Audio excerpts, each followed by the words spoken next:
waxaan ahay allaan ku dhaartay mid maradiina tolayo oo dandiina ka shaqaynaya baan ahay bal dadka makrin la raba oo inay god ku ridaan baa weedhatan sheeganaya ka ikhwati yuusuf ilaahay baa quraanka wuxuu ku tilmaamaya inay walaaladii aabihii yacquub inta u yimaadeen inay yiraahdeen qaaluu yaa abaana ma laka la ta'manna ala yuusuf wa inna lahu lanaasixuun bay yiraahdeen waanu daryeelaynaa yaa aabba maxaad mar qura yuusuf noogu dhiibi weyday idan waa laba midoon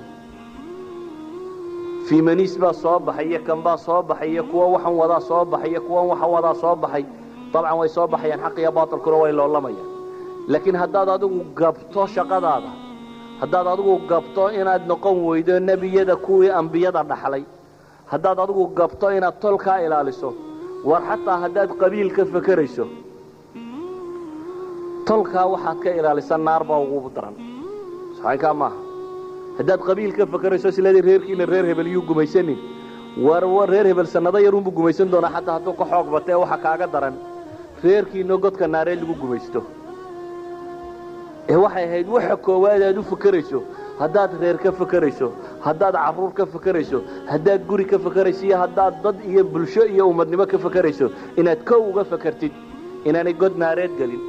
inaad laba uga fakartid noloshoodu siday u islaaxi lahayd oo wanaagsanaan lahayd intaad uga fakari lahayd siday cid kale u dulmi lahaayeen dadka wanaaga jeceli markaasi hadday boos kan buuxin kari waayaan ha ku tala galaan abaaliis iyo dad u diyaaray inay boos kan buuxiyaan baa jireen waa waxa hore u taqaaneen waxa aan sheegayaa wax cusub maaha laakiin waxaan ugu tala galay wax badan oo laga yaabo dadku inay jecel yihiin inaan ka hadlo ama mawduuc loo bartay had iyo gool inaan ka hadlo inaan ka hadlo inaan wuxuun idin xasuusiyo wadakir fa inna dhikra tanfa'u almu'minin ba ilaahay leeyahay insaan kana quraanka waxaan tikraarka la yiraahdo ku badan soo celcelis imisa goorun baaragteen quraanka ka waramaya maalinta qiyaamada imisa goorun baaragteen quraanka ka waramaya ilaahay weynidiisa iyo cirka iyo dhulka iyo sidii uu sameeyay aayad qura lama odhanin inuu alla yahay khaaliqu samaawaati wal ardi wala ma odhan waati la soo sheegay hal iska daayo wax laga yaabaa suurada rugtaba inaad aragto iyadoo laga waramayo ilaahay inuu cirka iyo dhulka abuuray way tabciga insaanka waxa kamida hadii wax lagu celceliyo inay degaan tabciga insaanka waxa kamida wuxuu yaqaanay intay maskaxda kaga libdhaan inaanu dib u soo celin karin inuu helo citaa kulaysa mooyaane midalan waxba taqaanay shawaaqisha iyo waxaan markaa kugu bataan waad hilmaamaysaa ma masaxmaan baa la yiri maskaxda waxba kama masaxmaan wax waliba ay ku record garaysmaan laakiin dadku wuxuu kala badan yahay awoodda inuu dib u memorize gareyn karo oo soo celin karo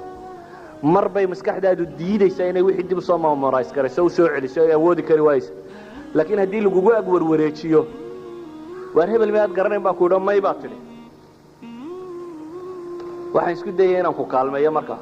war waa ninkii gaabnaaya jaamac leekaaye berigaynu meel hebla ku kulanay caynka ku markaas aad leedahay wayo khaanadii malafkii waxaan kuugu jireen ayaa ka qaldamay oo waxaan doonayaa inaan ku tilmaamo malaf numberkii ku jireen si maskaxda meel gaar ah uga baadho dabeetana markii baad malafka soo hesho soo celiso idan insaanku wax badan oo yaqaano ilaaba